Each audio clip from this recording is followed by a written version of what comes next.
दिल्ली धोबी सभा में आप देख सकते हैं किस तरीके से माहौल गरमाया हुआ है और यहाँ पर महापंचायत चल रही है और इस महापंचायत में तरह तरह के फैसले लिए जा रहे हैं। हालांकि जो चेयरमैन हैं उन्होंने दिल्ली प्रदेश को भंग कर दिया है, सभी कमेटियों को भंग कर दिया गया है। ऐसे में जो पुराने पदाधिकारी हैं उनका नाराज़गी जायज़ है, लेकिन उसके बाद क्या होने वाला है उसको लेकर के हम बात करेंगे।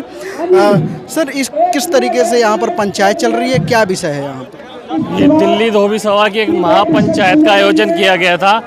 जो हमारे दिल्ली के प्रदेश अध्यक्ष हैं उनका कार्यकाल पूरा हो चुका है 31 अक्टूबर को, लेकिन उन्होंने अभी तक कोई भी व्यवस्था नहीं की कि दोबारा चुनाव हो। शायद उन्हें अपनी सीट से ज़्यादा प्रेम है, वो सीट छोड़ना नहीं चाह रहे हैं। हम बाकी लोगों ने एक आयोजन किया था कि आज खुले मंच पे हम एक नए प्रधान को अपना चुनें, उसी के विषय में ये सब कार्रवाई चल रही है। ये चुनाव कब कब होते हैं, कितने वर्ष के बाद होते हैं? ये हर 3 साल के बाद होते हैं, लेकिन इस बार 3 वर्ष और 7 महीने का टाइम हो चुका है, लेकिन पुरानी कमेटी ने अभी तक कोई भी व्यवस्था नहीं की है। इसलिए आज पंचायत को आयोजन किया गया था ताकि एक खुले मंच पे हम आज अपने एक नए प्रधान का चुनाव कर सकें। क्या ज़बरदस्ती अध्यक्ष बने रहने की जिद है क्या? बिल्कुल यही जिद है और अपने सब नुमाइंदे लेके आ रखे हैं माहौल खराब करने के लिए। यहाँ पर आरोप ये भी लगाया जा रहा है कि दूसरे भी समाज के लोग आए हैं। ऐसा कुछ नहीं है, खुला मंच है, 2-4 लोग बाहर से आ गए होंगे तो उन्हें हटा नहीं सकते यहाँ से। लेकिन यहाँ पर जिस तरीके से ये आरोप लगाया जा रहा था कि यहाँ पर दूसरे समाज के भी लोग आए हुए हैं और कहीं न कहीं वोटिंग के लिए आए हुए हैं, ऐसे में ये सवाल किस तरीके से आपको लगता है? वोटिंग के लिए हमने उसकी व्यवस्था कर रखी है। जो भी लोग हमारे समाज से अपनी आईडी वगैरह लेके आए हैं उसी के आधार पर इलेक्शन होगा। तो इलेक्शन आज ही होगा या किसी दूसरे दिन होगा? लोगों का यही विचार है कि आज ही कराएं, बाकी जो अध्यक्ष हैं जैसा भी सुझाव होगा सबके साथ ही होगा। लेकिन अभी स्थिति ऐसा लग रहा है कि जो है कभी झगड़ा हो जाएगा, कभी कोई बात मानने से इनकार कर रहा है, तो ऐसे में क्या होगा? बस उसी के बारे में सारे लोग विचार विमर्श कर रहे हैं। जैसा भी होगा जल्दी आपके सामने सब कुछ क्लियर हो जाएगा। आप कहाँ से आए हैं सर? अशोकनगर से। अच्छा, क्या चाहते हैं आप? चुनाव होना चाहिए, चुनाव होना चाहिए। और ये जो महापंचायत का जो आयोजन जो किया गया है, इसमें इतनी लोगों ने इतनी मेहनत की है इस महापंचायत के अंदर, लेकिन इसको इस तरह से बिखेर दिया लोगों ने, तितर बितर कर दिया। समाज वैसी बड़ी मुश्किल से इकट्ठा होता है। अच्छा, बड़ी मुश्किल से इकट्ठा होता है और आज महापंचायत हो रही है। ऐसे में जब उनका कार्यकाल पूरा हो चुका है तो दोबारा अध्यक्ष क्यों बने रहना चाहते हैं? ये तो सवाल का जवाब तो वो खुद ही दे सकते हैं। ये महापंचायत जो बुलाई गई उसके पीछे कारण भी यही है, ये मजबूरी है। 31 अक्टूबर 2018 को उनका कार्यकाल समाप्त हो जाता है। इसके बीच में कई चर्चाएं भी की गई कि भाई आप जो है चुनाव करवाइए, चुनाव का जो है डेट फिक्स कीजिए, लेकिन ऐसा नहीं किया गया। तो मजबूर होकर आम जनता ने 500 रुपये, 100 रुपये, 200 रुपये इकट्ठे करके इस मंच को लगाया, मंच को सजाया, एक महापंचायत का आयोजन किया। ये बहुत बड़ा विषय था। इसको अगर चाहते तो सौहार्द रूप ढंग से इसको कैश करा सकते थे, लेकिन वही हुआ, अपना मनमाना तरीका अपनाया गया। यहाँ पर इससे लगता है कि समाज के अंदर जो लोग चोटी में जो लोग बैठे हुए हैं वो चाहते ही नहीं कि समाज का विकास हो। समाज का विकास बुद्धिजीवियों के द्वारा होता है। समाज का विकास किसी दिशा को देने के लिए। समाज का विकास इसलिए नहीं कि मैं गद्दी पर बैठ गया तो मैं ही बैठा रहूँ। अगर मोदी चाहे कि भाई मैं गद्दी पर बैठा हुआ हूँ तो मैं 15 साल बैठा रहूँ, ये तो संभव नहीं है। फिर प्रजातंत्र का मतलब ही खत्म हो जाता है। प्रजातंत्र का मतलब क्या है? फिर तो तानाशाह घोषित कर दो इस देश को। यानी जो अध्यक्ष बने हुए थे अभी, यदि उन्होंने 3 साल तक बहुत अच्छे काम किए हैं तो यहाँ के लोग उनको फिर दोबारा चुनेंगे, यहाँ के मेंबर। लेकिन क्या उस पर भरोसा नहीं है क्या भाई साहब? नहीं, भरोसे की बात नहीं है, बात तो लोकतंत्र की है। बात तो उस आम आदमी तक की है जिसके पास आवाज़ पहुँचनी चाहिए। उसकी आवाज़ भी तो सुनी जाए ना। क्या 25 आदमी? उसकी आवाज़ तभी सुनी जाएगी जब चुनाव होगा। उसके बाद वही हम करवाना चाहते थे। महापंचायत का मतलब ही ये था, महापंचायत का आयोजन यही था। उसमें उन लोगों को भी बुलाया गया था जिन्होंने जबरदस्ती तरीके से सत्ता को हटा रखा था। तो अभी तो जो अध्यक्ष जी थे वो अभी लेखा जोखा प्रस्तुत कर रहे थे और भी इस तरीके से माहौल बन रहा था यहाँ पर कि झगड़ा हो जाएगा, तो उसको किस दृष्टि से देखते हैं आप? सर, वो तो 31 अक्टूबर को ख़त्म हो चुका था। मुझे नहीं पता कि ये लोग क्यों आज ये कह रहे थे जी प्रधान जी। उनका कार्यकाल 31 को ख़त्म हो चुका था। अगर उसके बाद में कहाँ चुनाव हुआ, किस लिए चुनाव हुआ, किसने चुनाव करा, उसके आयोजक कौन थे, वो न्याय समिति कौन थी, वो चुनाव समिति कौन थी, उसको पूछने के लिए महापंचायत का आयोजन करा था। और यह लोकतंत्र की प्रणाली है। आज अगर इसमें हिंदुस्तान के इतिहास में, संविधान में चुनाव हो रहे हैं तो वो लोकतंत्र प्रक्रिया है। उसको लागू करने के लिए कुछ शक्तियां असुर बनी हुई हैं, कुछ बदमाशी दिखाना चाहते हैं, कुछ किसी गरीब का और मजबूर का गिरबान पकड़ना चाहते हैं। सर, सवाल ये है कि जब 3 साल का कार्यकाल पूरा हो चुका है तो ऐसे में एक ही प्रणाली बचती है कि दोबारा चुनाव होना चाहिए, तो आप क्या चाहते हैं? बुरे देखिए, मैं तो ये चाहूँगा कि बहुत अच्छा माहौल चल रहा था, बहुत अच्छा माहौल चल रहा था। जैसा भी सुरेश जी ने बताया कि हम बैलेट पेपर लाए थे, क्या पूरी दिल्ली को नौता था कि आज चुनाव होगा? 10,000 बैलेट पेपर लाए हैं, बॉक्स लाए हैं और कमेटी बनेगी। क्या कमेटी बनी हुई थी? क्या कमेटी इसमें डिसाइड था कि पूरी दिल्ली को नौता है जी आज वहाँ इलेक्शन है, चुनाव को वहाँ वोटिंग होगा? ऐसा था? अपने लोग बुला के अगर ऐसा करना चाहते हैं तो सही है। और रही चुनाव की बात, मेरे पास रिकॉर्ड है, सन 63 में दिल्ली धोबी सभा बनी थी चंदूलाल दिवाकर जी के नेतृत्व में, फिर 67 में उसका वो हुआ चंद्रभान जी के उसमें, उसके बाद 98 में हुआ, 98 में हुआ, आप रजिस्ट्रार से पता कर लीजिए। और किसी ने 98 के बाद ये चुनाव हुआ, चुनाव के बाद क्या 6 महीने या 5 महीने एक्शन नहीं होता है? क्या 5 महीने 6 महीने का एक्शन नहीं होता है? दिक्कत क्या है? दिक्कत क्या है? एक दिक्कत है कि कुछ एक पार्टी जो यहाँ बनी हुई है, मैं क्लियर बोलता हूँ कि आम आदमी पार्टी है, वो जो आम आदमी पार्टी है उसके कुछ चंद लोग ये चाहते हैं कि हम तीनों पार्टियों के अंदर एक विरोध पैदा कर दें, और विरोध पैदा ऐसा कर दें कि कुछ जैसे अभी थड़े वाली बात आई है, ठीक है, हमारे अंदर हड्डी वो गुड़ की भेली गिर दी है, आपने हमको सेक्शन कर दी थड़े दुकान, अलॉटमेंट कौन कराएगा? जगह पे कौन जगह उसको एनओसी कौन देगा? लड़े हम उस आदमी से। दिल्ली में एमसीडी की सरकार है बीजेपी की, ऊपर आम आदमी पार्टी की है, विधायक ने फंड कर दिया, विधायक कहता है जी आप जाओ, विधायक उसके पास काउंसलर के पास, काउंसलर है उसका जो है बीजेपी का, कांग्रेस का, वो करते नहीं। वो क्यों करेंगे कि आम पार्टी ने जो उसको सैंक्शन दिया है वो नहीं बनने देंगे ना, हम उसके पैर छुए हाथ जोड़े। और ये काम किसका है? ये पार्टी का काम है ना, सब कुछ करा के। तो चुनाव होना चाहिए कि नहीं होना चाहिए? बैलेट पेपर से होना चाहिए और बहुत जल्दी होना चाहिए। कि अध्यक्ष जी का कार्यकाल पूरा हो चुका है 3 साल का और अभी चुनाव नहीं हुआ, यदि भंग किया जा रहा है दिल्ली प्रदेश को तो इसमें आपत्ति किसको है? आपत्ति किसी को भी नहीं है, और दोबारा से चुनाव समिति बन गई है तो अब ये दोबारा जल्दी ही इलेक्शन हो जाएंगे।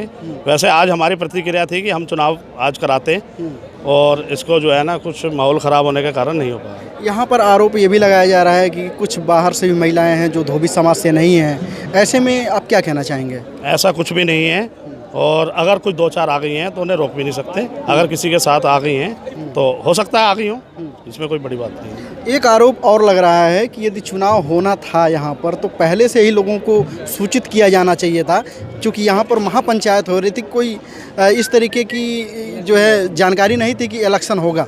ऐसा था कि अगर हमने सोचा था, अगर माहौल ठीक ठाक रहा तो ये दोबारा इतना समाज नहीं इकट्ठा हो पाता, क्योंकि इतना समाज के पास धोबी समाज जो है बहुत मेहनत कश समाज है और बड़ी मुश्किल से इकट्ठा होता है आप लोगों के माध्यम से। लेकिन अब क्या लगता नहीं कि वो दोबारा इस पर भार पड़ेगा, फिर दोबारा लोग इकट्ठा होंगे अगर माहौल अनुकूल नहीं है तो? यही हमने सोचकर आज हमने इलेक्शन का सोचा था, अगर माहौल ठीक ठाक रहा तो आज हम इलेक्शन करवा देंगे, और सबके हमने आईडी प्रूफ वगैरह सब पहचान पत्र वगैरह मंगवाए। क्या अभी आप मानते हैं कि माहौल ठीक नहीं है? नहीं, आज का तो ये चुनाव ठीक नहीं है, अब तो ठीक नहीं है बिल्कुल भी, क्योंकि अब तो झगड़े की व्यवस्था हो गई है, वैसे भी हो सकता है कि और आज माहौल ठीक नहीं है। तो आप लोगों की तरफ से क्या फैसला लिया जाएगा कि ये चुनाव बाद में होगा या आज ही होगा? अब ये चुनाव समिति तय करेगी कि आज ही तय हो जाएगा कि चुनाव कब होगा।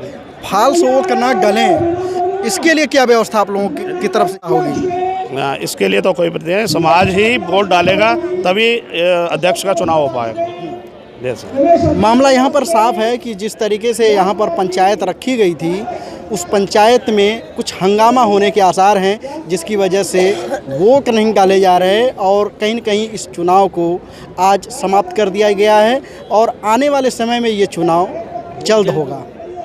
दिल्ली धोबी सभा का यहाँ पर महापंचायत चल रहा है और यहाँ आज महापंचायत के साथ साथ चुनाव होने के भी आसार थे, लेकिन चुनाव नहीं हो पाए हैं। ऐसे में हमारे साथ यहाँ के जो पदाधिकारी हैं राजेंद्र पवार जी, उनसे बात करेंगे कि आखिर चुनाव क्यों नहीं हो पाया। ये जो यहाँ पर लोग इकट्ठा हुए हैं, बड़ी मुश्किल से लोग इकट्ठा होते हैं और ऐसे में इतनी भारी संख्या में लोग इकट्ठा करने में दोबारा लोगों को परेशानी होगी। सर, सवाल ये है कि अध्यक्ष जी का कार्यकाल ख़त्म हो गया है, तो विकल्प जो बचता है वो चुनाव का बचता है, दोबारा चुनाव होने चाहिए, तो आप क्या चाहते हैं? मेरा ये कहना है कि जो दिल्ली धोबी सभा का चुनाव जो हुआ था वो 3 साल के लिए हुआ था और ये प्रक्रिया के तहत है। पहले कैसे भी रहा हो, लेकिन जब आजकल नौजवान साथी या पढ़े लिखे साथी हमारे साथ आए, दिल्ली धोबी सभा के साथ आए, तो उन्होंने एक प्रक्रिया के तहत 3 साल के लिए एक चुनाव किया था, जिससे आज इस महापंचायत के अंदर पहले तो रिजाइन नहीं हुए और रिजाइन होता तभी वो भंग होती है। तो आज यहाँ पर दिल्ली के प्रधान ने एक इस्तीफा दिया और जिसके बाबत वो पूरी बॉडी भंग हो चुकी है। हम स्तर ऐसा है कि यदि ऊपर का अध्यक्ष एक इस्तीफा देगा तो नीचे की बॉडी तक भंग हो जाती है। अब प्रक्रिया रही चुनाव की, यदि आज पब्लिक बैठ जाती, क्योंकि टाइम ज़्यादा हो गया था, कुछ लोग हमारे गरीब लोग हैं, प्रेस करने वाले लोग हैं, जो आज अमावस के ऊपर अपनी पूजा पाठ करके आए, किसी ने पूजा पाठ करनी है, वो हो नहीं पाया। लेकिन अब यह प्रक्रिया बैठा रहे हमारे बुद्धिजीवी लोग कि इसकी एक स्टेयरिंग कमेटी, चुनाव समिति बनाई जाए, चुनाव समिति उसकी डेट दे और डेट देने के बाद वो किस ढंग से चुनाव कराती है ये चुनाव समिति के हाथ में है। ऐसा करके ये है। ऐसा यहाँ पर अभी एक आरोप लगाया जा रहा था कि यहाँ पर बाहर से भी कुछ महिलाएं हैं जो धोबी समाज से नहीं है। जी, ऐसा कुछ नहीं है। यदि आज कोई एक आधा हो सकता है कि कोई मेरा मित्र, मेरा साथी कोई मेरे साथ आ गया हो, लेकिन आज जितनी भी आप संख्या देख रहे हैं वो सब धोबी समाज की संख्या है, कोई गैर बिरादरी की नहीं। निष्पक्ष चुनाव कराने के लिए कोई रजिस्ट्रेशन भी किया जाएगा। हो सकता है कि जब भी चुनाव हो तो उसमें दूसरे समाज के लोग कहीं वोट ना डाल दें, ये थोड़ा सा मामला उसमें बना रहेगा। तो ऐसे में निष्पक्ष चुनाव कराने के लिए कोई विशेष इंतजाम आपके पास? अभी चुनाव समिति गठित होगी, जब चुनाव समिति गठित हो जाएगी तो वो देखेंगे, वो चुनाव कराएंगे। जैसे चुनाव आयोग चुनाव कराता आया है, ऐसे ही चुनाव समिति हमारे समाज की गठित होगी। वो किस प्रकार चुनाव कराते हैं, निष्पक्ष कराते हैं कि पक्ष वाला कराते हैं, लेकिन मैं जहाँ तक समझता हूँ हमारे समाज के लोग हैं, आपस में एक दूसरे के रिश्तेदार हैं, एक दूसरे के भाई बंद हैं और सब एक ही हैं और हमारा ये निष्पक्ष चुनाव होगा, ऐसा मैं उम्मीद करता हूँ। सर, आप 3 वर्षों तक अध्यक्ष बने रहे, इस पद पर बने रहे और आपने अभी मंच के माध्यम से बताया कि 36,000 रुपये में मुझे 12 कार्यक्रम करना होता है और ख़ास तौर कहीं किसी भी प्रदेश में सरकार कहीं आरक्षण का में कहीं कोई कमी करती है या उसको कहीं न कहीं प्रभावित करती है, तो ऐसे में मुझे धरना प्रदर्शन करना होता है। 36,000 में काम कैसे चलाते थे आप? सर, 36,000 रुपये हमारी 1 रुपये की एक मेंबरशिप थी। मैंने एक अप्रॉक्सीमेटली एक आइडिया बताया कि हम 1 रुपया फी मेंबर लेते हैं, उसका बाकायदा रसीद और उसकी बाकायदा कार्ड बना के देते हैं और उसके बाद आई कार्ड्स वगैरह जो भी कुछ है, जो स्टेशनरी वो हम देते हैं उनको।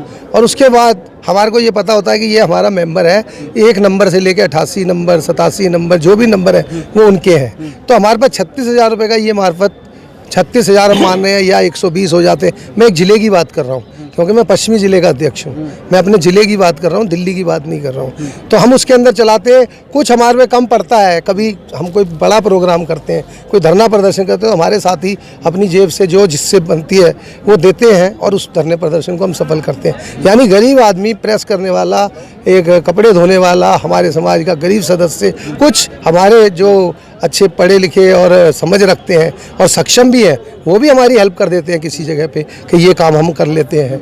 तो इस तरीके से हम इसको चलाते हैं, जो पर्याप्त हो नहीं पाता, लेकिन फिर भी हम इसको संगठन को चलाए जा रहे हैं और इस संगठन के नाम को जीवित रखे हुए हैं पूरी तरह से। यहाँ पर पहले से ही कुछ इस तरीके से व्यवस्था लोग बना करके आए थे कि माहौल अनुकूल रहा तो चुनाव भी हो सकता है और बैलेट वगैरह भी लेकर के आए थे यहाँ पर। आपको लगता है कि अगर माहौल ख़राब हुआ है तो इसमें जो है नुकसान समाज के लोगों का है?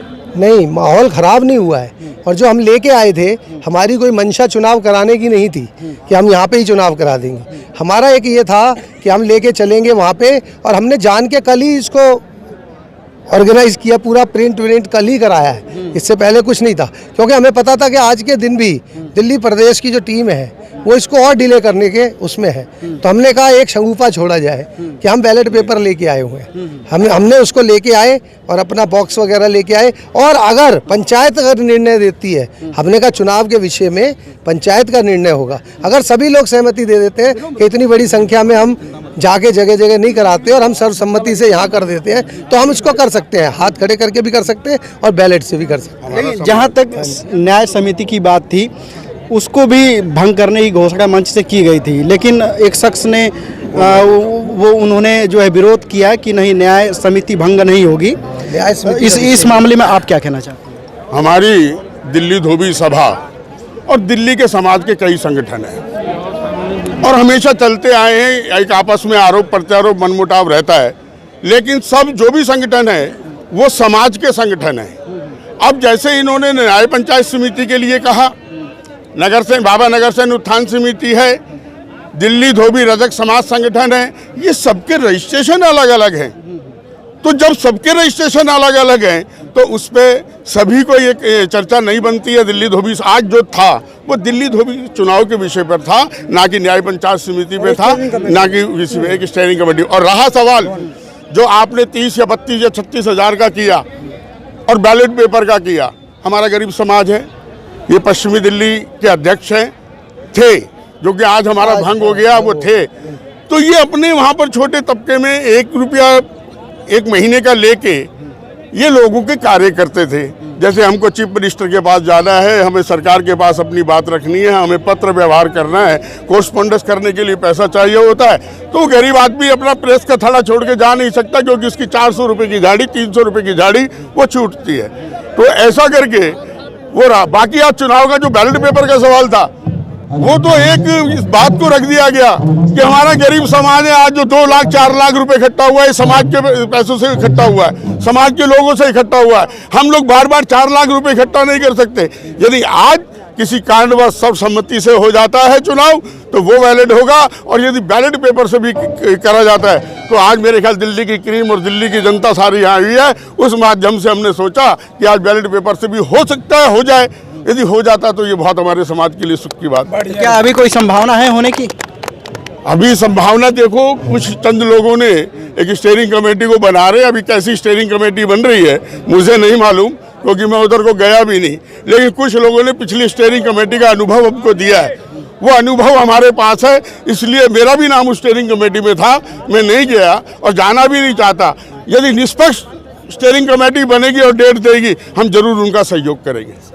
बहुत बढ़िया। यहाँ पर जिस तरीके से धोबी समाज के लोग यहाँ इकट्ठे हुए हैं और भारी संख्या में यहाँ पर आए हुए हैं, उससे तय है कि चुनाव जल्दी ही होंगे।